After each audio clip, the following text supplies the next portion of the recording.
The Philippines has over 7,000 islands and is the perfect getaway to experience a mix of nature, culture, and fun. The geographical features of the Philippines ensure that there are natural attractions wherever you go. Whether you're headed to Luzon, Visayas, and Mindanao, expect beautiful sights, unique attractions, friendly locals, and memorable experience. The Philippines is home to multiple cultures and traditions that have drawn international interest. Without a doubt, we have established a good reputation when it comes to our interpersonal relations with foreign visitors. Many tourists find Filipinos very hospitable, and this impression is obviously an edge. But unfortunately, the tourism industry is among the sectors that have been greatly affected by the COVID-19 pandemic. In the Philippines, the tourism sector has already felt the negative impact of the pandemic on its performance much earlier.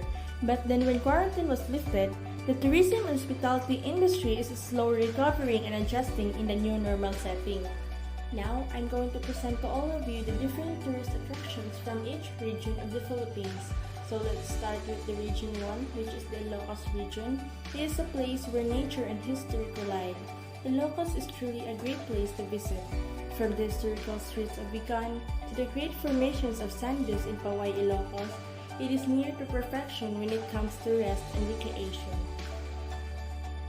The most famous and major tourist magnet in Vigan, the Calle Crisologo, is full of Spanish-styled houses that gives people of this generation a glimpse of the Spanish era. This street also features the prosperous lifestyle of the said era because of the Manila-Acapulco trade. Crisologo is worth visiting both day and night. Each time zone has its own charm and features. When the darkness falls, Calle Crisologo turns into beautiful. Most of these homes are now turned into shops, restaurants, museums, and inns, making sure your stay within the Calle Crisologo area will be rich, colorful, and enjoyable. So next, let's proceed to the Region 2, which is the Cagayan Valley. One of the tourist attractions in Cagayan Valley is the Calao Cave. It is located in the Piña Blanca, Cagayan City. Calao Cave is among the most frequented tourist destinations in Cagayan Valley. It features a 7-chambered cave with stunning limestone rock formations reminiscent of the cathedral dome. One of these chambers contains a stone altar illuminated by a natural skylight that gives the cave an airy. So next, let's proceed to the Region 3, which is the Central Luzon. One of the tourist attractions in Central Luzon is the Mount Pinatubo. Mount Pinatubo will make you see the worth of all your effort and sweat. Though swimming is not allowed, the beautiful mountains surrounding by the crater lake is really wonderful.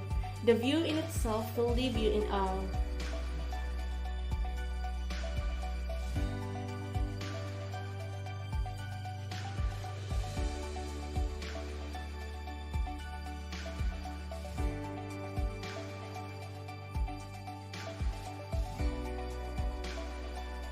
The eruption of Mount Pinatubo and the lahars that followed devastated the Aita people. It is an ethnic group whose culture is based on the mountain.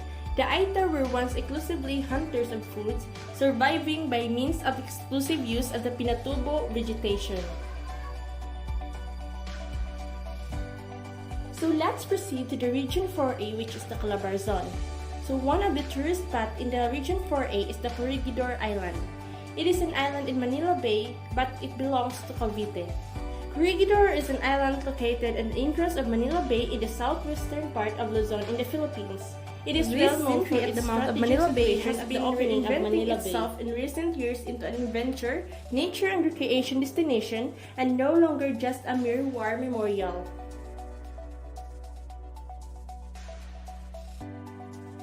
Next is the Region 4B, which is the Mimaropa. One of the most famous tourist attractions in the Philippines is the Puerto Princesa Underground River, which is located in the Palawan, one of the world's most impressive cave system, featuring spectacular limestone landscape, pristine natural beauty, an intact old-growth forest, and distinctive wildlife. The park covers the complete ecosystem of an underground river which was beneath of limestone-karst mountains directly into the sea. The cave has been known to local people from ancient times, inhabited by a spirit that prevented them from entering the cave.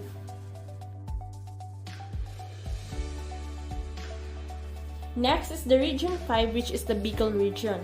One of the tourist attractions here in the Philippines is the Mayon volcano that is located in the Legazpi City, Albay, and is regarded as very sacred in Philippine mythology. The volcano with its surrounding landscape was declared a national park, the first in the nation. After some time, the volcano was chosen as the abode of the supreme god of the Bicolano people, which is the Gugurang, who also chose Mayon as the respiratory of the sacred fire of Ibalon. Numerous festivals and rituals are associated with the volcano and its landscape.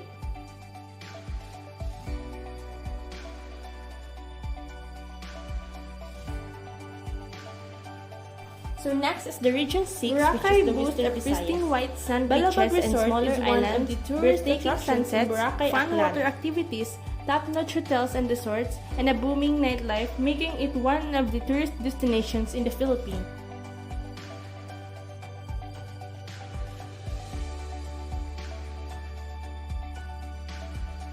The first settlers were a Negrito people called the Ati and who spoke a Visayan language called Inati. Later settlers brought other language to the island. So Region 7, Central Visayas. One of the most famous tourist attractions in the Philippines is the Chocolate Hills in Bohol.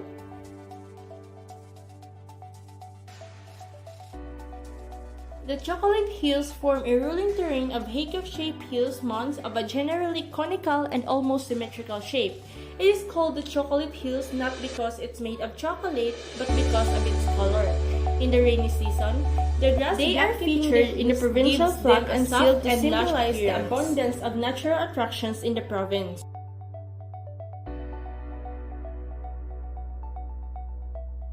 So next is the Region 8, which is the Eastern Visayas.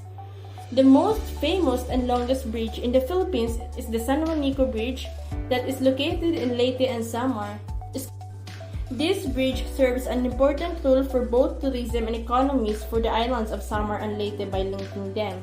It is also known as the longest bridge in the Philippines.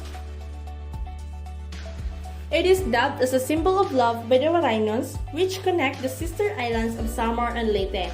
At the same time, it was also dubbed the Bridge of Love as the late Philippine President Ferdinand Marcos dedicated it to his wife, Imelda, who was known as the Rose of Tacloban. It served as a birthday gift and testimonial of his love for her. In short, this boulevard is the city's and provincial government's venue for all its cultural and social activities. Camiguin Island is also known to the island born of fire. It has 7 volcanoes and several volcanic domes. Volcanic eruptions and land movements have created this spectacular island, which is full of natural wonders and historical riches. The Camiguin culture is a mixture of both Boholano and Cebuano culture. It is very colorful and creative. The people are deeply religious, hospitable, and friendly. Bisaya is the major dialect in the province. It is a 12-hectare Davao Nature Theme Park and is one-stop destination for travelers. Malagros is also home to the Philippines' first chocolate museum. The famous chocolate in Malagros is manufactured and is sold to countries in Japan.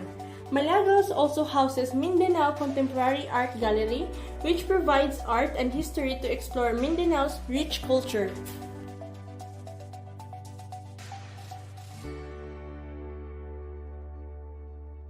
The lake is one of the Philippines' most important watersheds and a major provider of irrigation into the provinces of Sultan Kudarat and South Cotabato. It is located in the ancestral domain of the Tiboli and Ubo tribes. But the most fascinating thing about the Lake Cebu is the rich cultural heritage of the Tiboli tribe, and the first thing that comes to mind is the dream weaver, Bilang Dulay, who is adept in creating the abaca fiber weavings called tinalak. Bilang Dulay has become the icon of the municipality.